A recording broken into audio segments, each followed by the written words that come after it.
परमेश्वर हम सबको बहुत ऐसे आशीष दे। अभी गीतों के साथ हम परमेश्वर से सुनेंगे। डॉक्टर निसी, अगर आप इस लाइन पे हैं तो अभी हम आपको स्वागत करते हैं, गीतों के द्वारा हमें आशीष करें। मिलकर जाना है तो प्रभु की महिमा करते हैं। पवित्र आत्मा मुझे ले जाओ यीशु के चरणों में।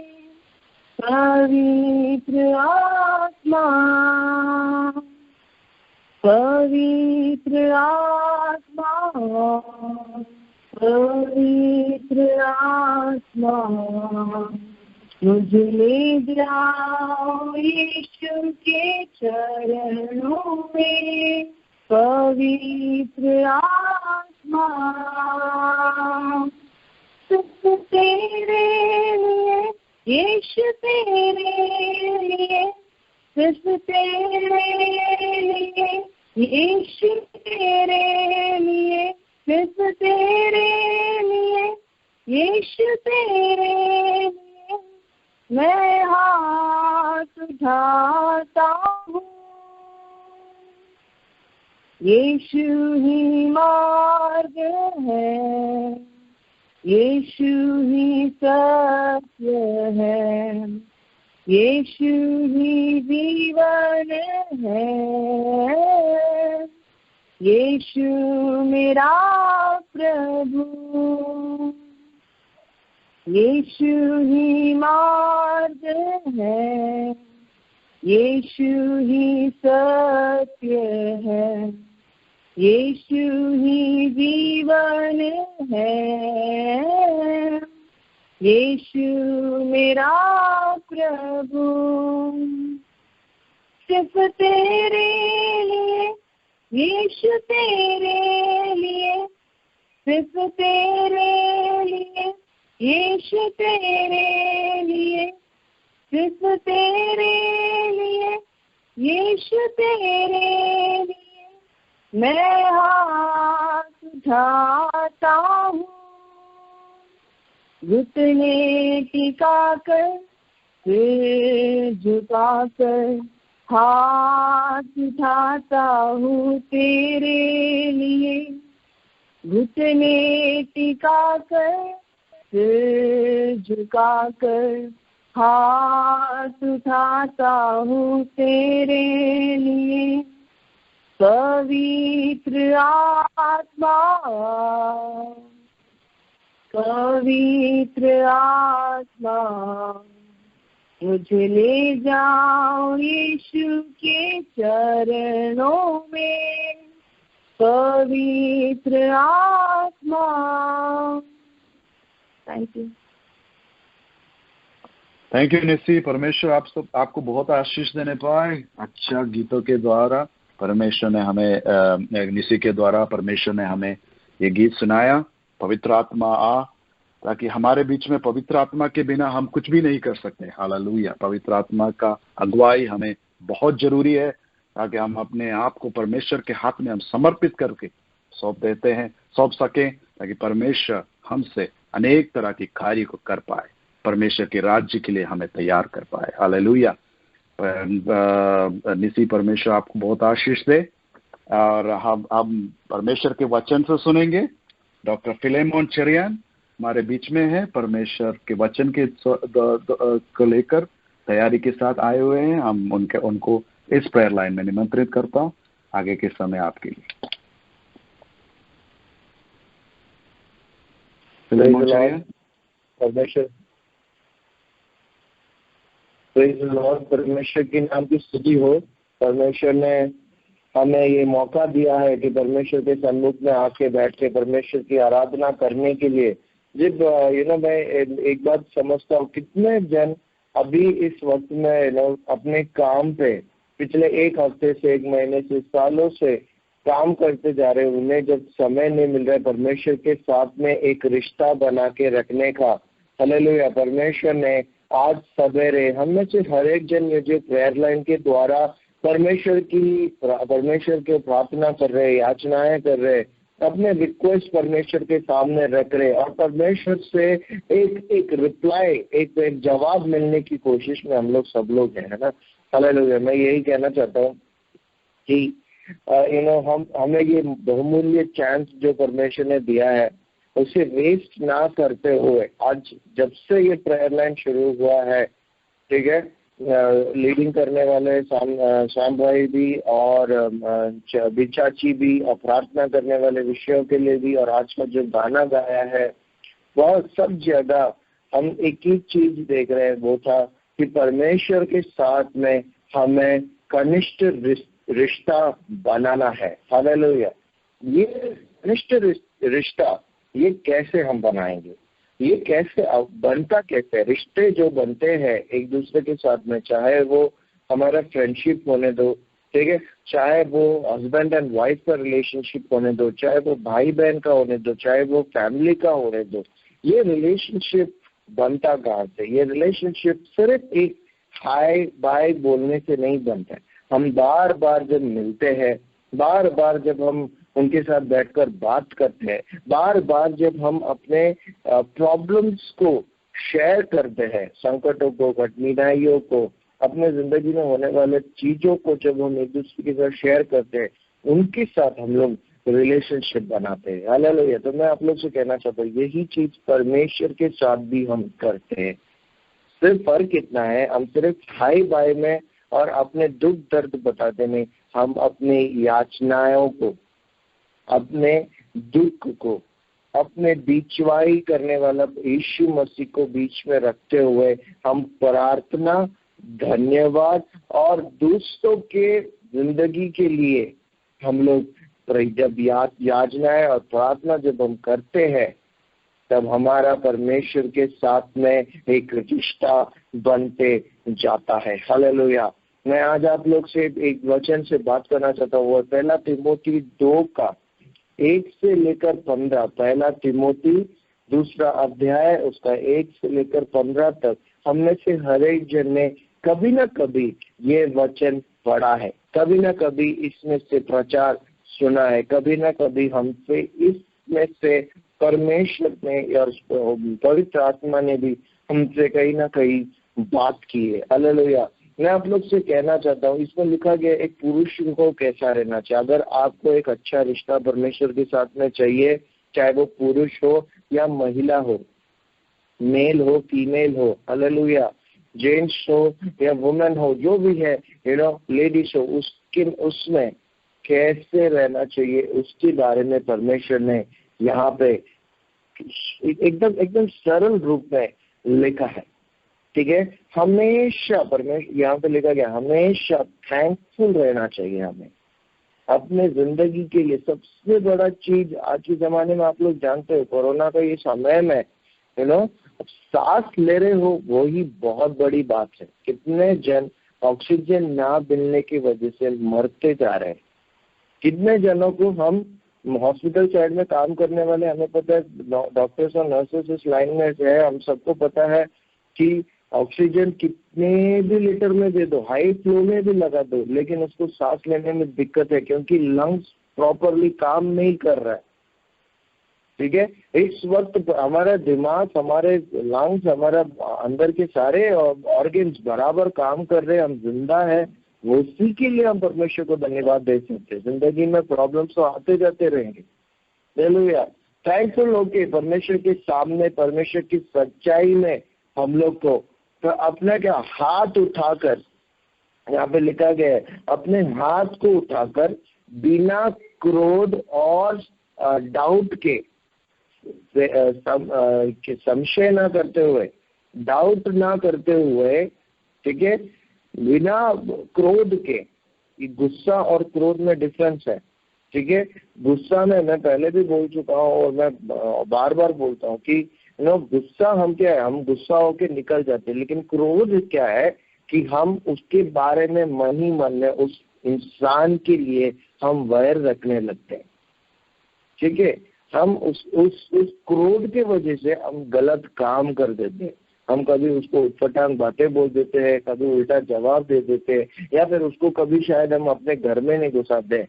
ठीक है ना, ये सब जो है क्रोध है। ठीक है ना। गुस्सा मतलब हम गुस्सा करके बोलते छोड़ दो इसको और हम चले जाते, फिर नेक्स्ट टाइम जब हम आते तो हम आराम से उसके साथ में बात करते हैं। ठीक है, तो गुस्सा और क्रोध में हमें डिफरेंशिएट करना है, हमें क्रोधित इंसान नहीं बनना है।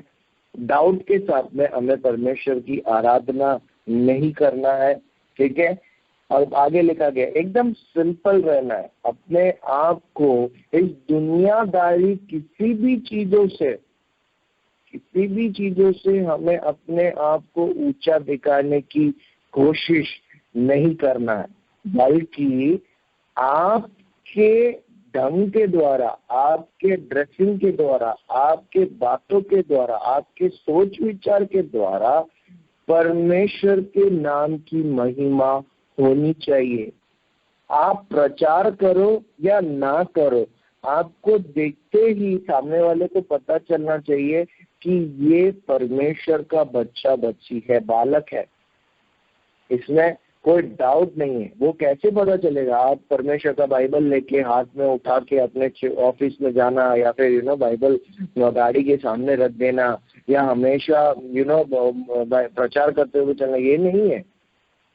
आप किस तरह से बात करते हो लोगों से, आप किस तरह से व्यवहार करते हो लोगों से, आप किस तरह से अपने आप को रिप्रेजेंट करते हो लोगों के बीच में, आपका विश्वास कैसे, आपका बोलने का ढंग कैसे, ये सब मैटर करता है। और परमेश्वर उसमें वही बोल रहा है कि साधारण रूप में रहना, इस दुनियादारी चीजों में नहीं, बल्कि परमेश्वर को घोषित करते हुए हमें चलना है,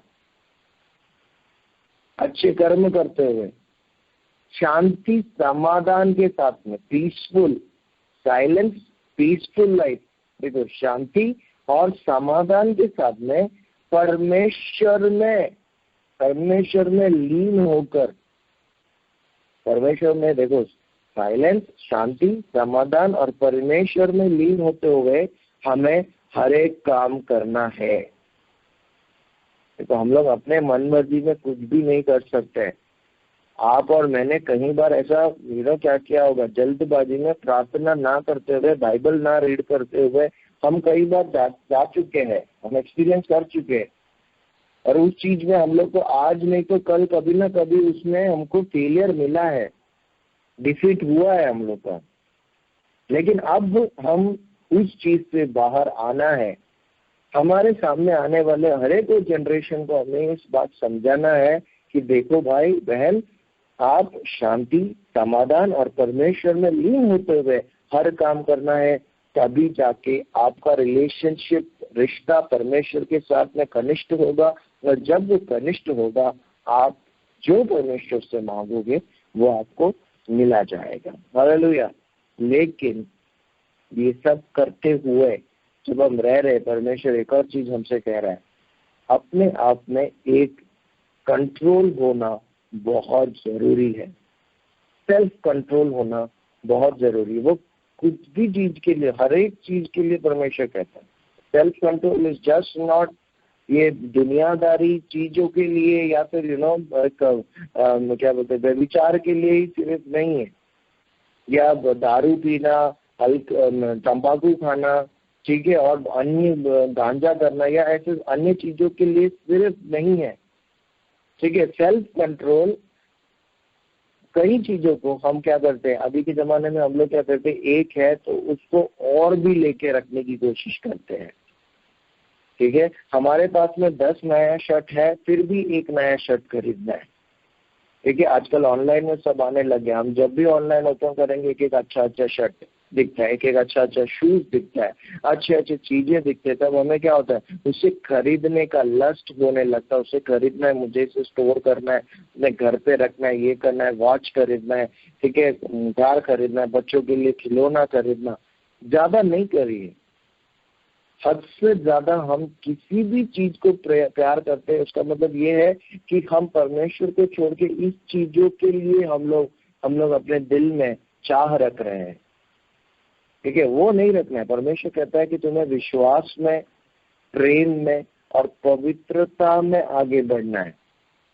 इस दुनिया की किसी भी चीज को अपने ध्यान में ना लाते हुए ये समझना है कि तुम्हें परमेश्वर सोना या चांदी से नहीं, अपने बहुमूल्य खून से हमने अलग किया है।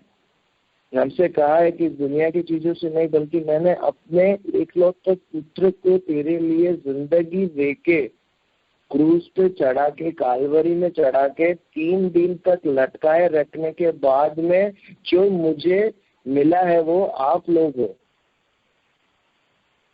ठीक है, और उसमें मैं नहीं चाहता कि तुम में से कोई भी लॉस्ट हो जाओ, तुम में से कोई भी नाश हो जाए। नाश नहीं होने के लिए हमें ये याद रखना है, अपने याचनाओं को, अपने प्रार्थनाओं को, अपने हाथ को, अपने क्रोध को, ठीक है ना, अपने डाउट्स को, ठीक है, साधारण रूप में रहकर, अपने बातों के ढंग से, अपने रहने सहने के ढंग से परमेश्वर को घोषित करते हुए, अच्छे काम करते हुए, शांति समाधान के साथ परमेश्वर में लीन होके, विश्वास योग्य बन के, प्रेम में भरपूरी, परमेश्वर के प्रेम में भरपूर होके, पवित्रता के साथ में सारे चीजों को कंट्रोल में रखते हुए, अपने आदतों को कंट्रोल में रखते हुए जब हम रहेंगे, परमेश्वर के साथ में एक अच्छा रिलेशनशिप हमारा होगा। आपका और मेरे जिंदगी में अगर हमें बड़ा बनना है, अगर हमें कुछ करना है, तो वो पैसे के द्वारा नहीं, बल्कि अपने अंदर से परमेश्वर को घोषित करते हुए जब रहेंगे, तब परमेश्वर आपको बड़ा इंसान ठहराएगा, पवित्र इंसान ठहराएगा। तब आपका और परमेश्वर का जो रिलेशनशिप है उसे परमेश्वर इम्पोर्टेंस देने लगेगा। ठीक है, वो चाहे पुरुष हो या महिला हो, ठीक है, मेल हो फीमेल हो, कोई भी, परमेश्वर कोई डिफरेंस नहीं है। सभी के लिए परमेश्वर का रूल एक ही है। लड़का है, लड़की है, इसको ऐसा करना चाहिए, उसको ऐसा। परमेश्वर कह रहा है सभी जनों को प्रार्थनाओं के साथ में, याचनाओं के साथ में, यीशु मसीह को बीचवाई रखते हुए हमें काम करना है। इसके अलावा और कुछ भी नहीं करना है। और इसके द्वारा ही मैं आप सभी को कहना चाहता हूँ, अलर्ट रहिए, क्योंकि आखिरी दिन चल रहा है। उसके आगे के वचनों में जब हम देखेंगे ना, वहाँ पे लिखा गया है कि अभी का जो विश्वास है वो सिर्फ शारीरिक रूप का, हमको शारीरिक रूप का जब लाभ मिल जाता है या बेनिफिट्स मिल जाता है, इस दुनिया का बेनिफिट्स लाभ जब हमें मिल जाता है, हम उसमें ही खुश है। परमेश्वर उस लाभ को परमेश्वर एटर्नल नहीं मानता, अनंत काल का ब्लेसिंग नहीं मानता है। लोग वहाँ पे लिखा गया है 4 अध्याय में, आप लोग देखेंगे तो वहाँ पे लिखा गया है कि कहीं लोग अपने विश्वास से भाग जाएंगे, ठीक है ना, पीछे हट जाएंगे, और लेकिन विश्वासी ही कहलाए जाएंगे। विश्वास से पीछे हटने के बाद भी विश्वासी ही कहलाए जाएंगे। गलत काम करेंगे, गलत चीजों में हाथ लगाएंगे, लेकिन परमेश्वर का वचन बोलते रहेंगे। उन लोगों से हमें सावधान रहना है। ऐसे लोगों के साथ में हमें संगति रखना है जो परमेश्वर के बारे में परमेश्वर के सामने लायक हो, जो जिसको देख के लगे कि हाँ ये वैसा ही जीता है जैसा परमेश्वर ने बाइबल में लिखा है। हालेलुया। और वही चीजों को ये बोलता है, वही चीजों को ये करता है जो बाइबल में लिखा गया है। ये करने के लिए हमें क्या करना है? परमेश्वर में दिन रात मनन करना है, परमेश्वर के वचनों को मनन करना है। मुझे कैसे जीना है, मेरे लिए क्या सही है, क्या गलत है, मैं ये जो करने जा रहा हूँ वो सही है क्या? क्या मैं अपने आप को कंट्रोल छोड़ के परमेश्वर का कंट्रोल के अधीनता से निकल के मैं कुछ और काम कर रहा हूँ क्या? ये सब जब हम लोग जान जाएंगे, ये कब जानेंगे? जब हमारा परमेश्वर के साथ में रिलेशनशिप हो। रिलेशनशिप होने के लिए हमें अच्छे से परमेश्वर का मनन करना, वचन का मनन करना पड़ेगा। और मनन करने के बाद सारे चीज जो मैंने आपसे बोला वो चीज जब करेंगे, परमेश्वर हमें संभालेगा, आशीष देगा। इन वचनों के द्वारा परमेश्वर आप सभी को बहुत आशीष दे। आने वाले दिनों में किसी भी प्रकार का गलत काम में हम लोग गिर ना जाए, गलत लोगों की संगति में ना गिर जाए, गलत जो लोग प्रचार करते हैं उनके साथ में संगति नहीं होने के लिए मैं प्रार्थना करता हूँ। वचनों के द्वारा परमेश्वर आप सभी को आशीष दे। God bless you. Thank you.